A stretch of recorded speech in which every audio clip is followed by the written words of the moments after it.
Hello everyone, welcome back to the channel. I know it's been a little while, but let's get right back into it. So the topic for today is how to simplify the head into the most basic building blocks so that we have a nice base for more advanced portraits.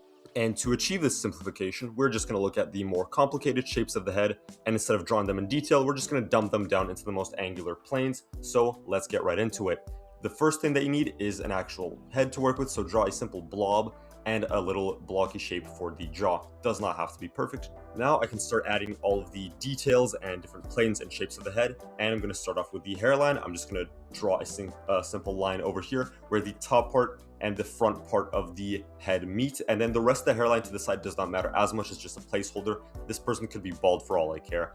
For the actual forehead after that, I'm going to draw, for one, a simple line, and the line will be slightly curved inward because at the bottom you will have the eyebrow bones. Sorry about that, stuttered a little there. We're going to have the eyebrow bones, and they're going to jut out a little bit forward. And then we're going to add another line, as you can see, parallel to it, and it's going to be a lot straighter.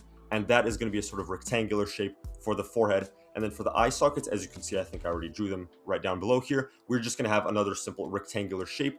And to keep things more interesting, for the entire drawing, try to juxtapose things. For example, the forehead is going to go outward, and then the eye socket will go back inward. And here I did it at a pretty much 90-degree angle. This just adds more contrast and makes it look more interesting. And this sort of undulating shape will continue throughout the whole portrait. And then for the nose, just draw a simple triangle and shade it in whatever direction you think the light is coming from. For example, I thought the light should be coming in from the front of this person, so I shaded in the side of this person's nose. And then for the cheekbones, I jut out quite sharply at, I would say, around a 45-degree angle from this eye socket area. And then I will again quickly make a turn forward, and this turn would be pretty much at a 90-degree angle, but this side will be curved because obviously the cheekbone is curved, or the shadow it creates. And then after that, it could go straight down to the jaw, and that will form the sort of shadow of the side of the face. As you can see, I made it curve a little bit, and honestly, I think it would be better if I kept it straight. That is a mistake on my part. Just ignore that and make it a straight line.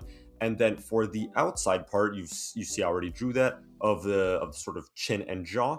Right after the nose, make a sort of curving line for the mouth shape, because everybody's mouth kind of like juts out just a tiny little bit, and then it will curve inward and end in this little blocky shape. It's like sort of cleft of the chin, and that is pretty much it for your general shape. That's the list of general shapes. So you have the forehead, you have the eye sockets, the nose, the cheekbones, and then the jaw area.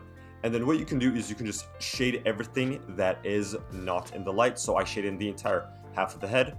With the hair, I shade in the eye sockets, and that is it. As you can see, this is what we are left with. It's a head, all right. You know, it's a very simple head, but it's a nice simplification. So for the next example, let's just do it from the front. I'll go over this one very quickly. We have the forehead shape. It kind of juts outward slightly, and then it goes into the eye region. It juts inward, and then the cheekbone region juts outward. Then anything lower than that, all the way down to the like sort of corner of the jaw, it will slowly jut inward at a kind of nice, not very steep angle. And that is the main philosophy of this method, is you want stuff to juxtapose each other. One thing goes this way, the other thing goes that way. And for the actual features, you can't even call them features. I just shade in the eye region, because the forehead is going to cast a sort of shadow over it. For the nose, it's just a rectangle. That's it. That is what this artist used as very simple, like sort of building blocks for his artwork. And then you could add a lot more detail to that. So yeah, that is the method that was used by an artist called George Bridgman, that I also use a lot to simplify more complicated stuff into simpler things that I can kind of build a base with. And right now I'm going to show you a bit of a more laid-back example of how I can use this to do just a very slightly more complicated portrait. You can't even call it a portrait. I spent like 15 minutes on this, maybe even less. And I'm using pretty much the same principles. I am using like the forehead plane, the eye socket plane, the nose sort of triangle, the way the cheekbones jut out and create a shadow. And I try to split the head into an area facing the light and an area facing away from the light. And in this case, that is the side of the head. So it's pretty much like a solid line went down right on the middle, and it's dividing the two. Just creates a very nice striking image, even though it is a bit of an oversimplification. That is it for today, I believe. I hope you guys really found this useful, and I'll be coming out with more content very soon, and I'll see you guys then.